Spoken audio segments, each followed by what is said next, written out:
So the question is, did you happen to see what happened to the market this week? Because I actually haven't been paying attention this week to the market.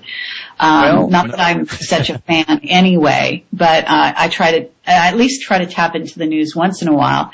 And simply because I was traveling, I wasn't really having time to do that. I didn't, because I moved deeper into the castle over this last week, Carrie. All right. So I'm not up to date on the market. Now, the stock market really is just a snapshot at a certain point in time. Now, I do know this. The world markets have improved only because it looks like Greece is trying to cope with their almost totally collapsed economy. It's kind of like in the movie V for Vendetta, where he hit one domino and everything else fell. It doesn't really take a large economic powerhouse in the world to create a world event, because it can domino. So, for example, if Greece goes, then Italy would go, and so forth. So what we're seeing is maybe a little stabilization, but the point of this whole scenario that's going on economically anyway is that they're continuing to move toward a world monetary unit, and they're well on track. I mean, they're just very adamant about making that happen. And so they're going to try, they being the banks, the central banks, are going to try to collapse the market when it comes time. Now, I have heard rumors that we have, so to speak, a shot across the bow or a warning about when that's going to occur. And so I don't think this is scientific, but it's the rumor that I'm getting, and information and intel that I have, is that once the Iran war starts, shortly after that, look for a total collapse of the world monetary system so that it moves into a world monetary system. And that's what I'm getting. So, okay, well, yeah, absolutely. I want to say that I've got a couple sources of information in regard to the global financial situation and the war scenario, if you want to call it that. One of those is a whistleblower that is a deep source, came to me recently and was telling me, actually more than one has been telling me, that May seems to be the month. And that's a little worrying. I don't know if you're getting that information. I'm getting information that the Federal Reserve notes are going to be devalued to 1/3 of what they are this fall, winter, this October, November time frame. That's what I'm getting as far as the Federal Reserve note, or the American money. And I haven't heard too much rumbling about May, except for the Iran war. So that might be the connection. So. Right. Yeah. Well, I'm talking about a possible war with Iran. This is interesting because two of my whistleblowers and a deep source that just sort of popped up lately are talking about something going on that will trigger basically the Israelis taking action against Iran. And I don't know if I'm supposed to say this, but what the hell? Apparently there's going to be some kind of there's going to be an incident,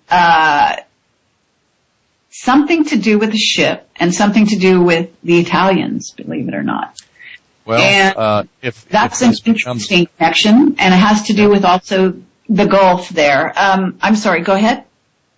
I was just going to say, if that creates a problem for you, Carrie, we've got room. We'll put a cot up deep inside the castle for you. So.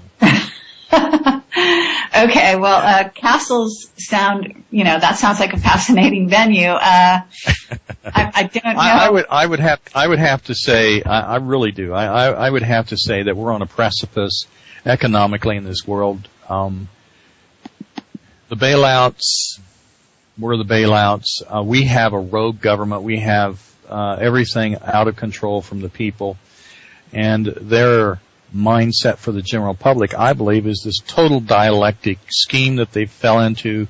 Once they thought that, well, the Republicans were doing bad things, so let's put a Democrat in.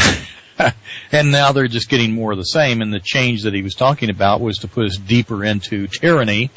And so they think now the change is to go back to Republican. And I don't think until this public in general begins to realize that they're being played like a bunch of puppets, that they're ever going to escape this dialectic back and forth approach to an ultimate goal that the world ruling elite have. And I haven't mentioned this probably ever, but we have a business that puts us in contact with 5 to 10, maybe not 10 every day, but 5 to 6, maybe 7 millionaires on a daily basis, and each one of them for investment purposes, and each one of them has absolutely no confidence in either the Republican administration that Bush had, and even less with what's going on with the Obama, and they're very concerned and very, very concerned about where the country is going from the standpoint of its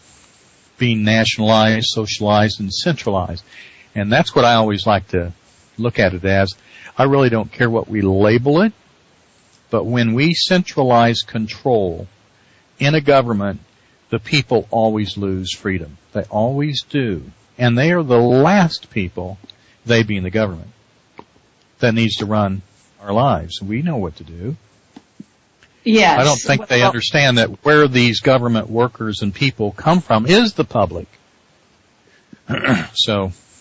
Yeah, I appreciate that. I mean, we're really talking about the dialectic, which is the union of opposites, and that opposites are used to corral the people. And so they hope that you'll take sides, whether it's Democrat against Republican, or, one country against another, or a religion against another religion, or male against female, you name it. We're looking at the opposites going on the planet here, and this being the third dimension. As we move into the fourth, people are going to have a different, more global consciousness happen, and that's what we're all about promoting here. So, yes, indeed, taking one side over the other is an absolute absurdity at this time. What one needs to do is really discern what is coming, and then also sort of work to make the best world that you know how, and also think as positively as possible, I think, without closing your eyes to what's coming. And there's an interesting balance to be had there.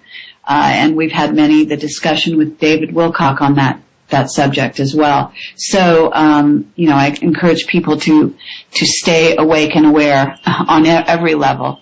And we'll see what's happening. I have another whistleblower who encourages people to read, this is the book he said, 7 Days in May, to get the paperback. Right. It's an old book. It's been out, for many years. And he's saying the movie does not contain the information. It's actually in the book. So I'm going to try to read that before May gets around here. And I think that's an interesting statement, because if that's true, if you know anything about the movie at all, you know that there was a whole build-up sort of coming to a head in terms of nuclear weapons and so on. So I think it ended up to be a standoff of some kind, but I don't quite remember what happened in the end of the movie.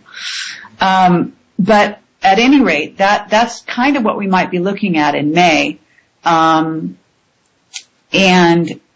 what can one say about all that, except that there are agendas that are being rolled out, and there are battles that they want people to fight, and they're going to be sending more and more troops out to fight their wars for them in this regard, because they do also want to make sure that they get rid of the right number of people. So that's part of the agenda for militarization on all levels. One of the people that are sending me information are talking about a whole militarization of Europe that's going to be coming along, and that the Iranian situation